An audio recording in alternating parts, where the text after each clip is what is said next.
নমস্কার আমার খ্যাঁচটা পড়ে বন্ধুরা, আবার চলে এসেছি একটা পচা চুনো মাছের বাটি চচ্চড়ি রেসিপি নিয়ে। তো প্রথমে সুগারের মাছটার আলুটাকে নুন দিয়ে মেখে রেখেছিলুম যাতে সব রস নিংড়ি বের করে নিতে পারি।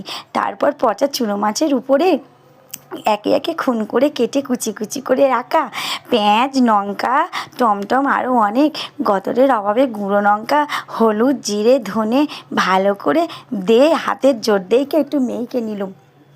ভালো করে মেখে নিলাম যাতে ভালো করে এই মশলাগুলো এই আলু আর এই মাছের মধ্যে ঢোকে। তারপরে একটু সর্ষের তেল দিয়ে দিলাম, দিয়ে ভালো করে গনগনে উনুনের ভেতর দিয়ে তারপর আধ ঘন্টা পর তুলে নিলাম, নিয়ে ভাতের সঙ্গে খেলাম। উফ, কী ভালো যে লেগেছে না, তোমাদের আর কি বলবো। ও আবার ভেবুনি যে মাছগুলো সত্যি সত্যি পচা, আসলে গরম পড়তেছে তো সেই জন্যই এই খাটের মরা মাছগুলো এত বড় নাক যে ঠিক গন্ধ শুকে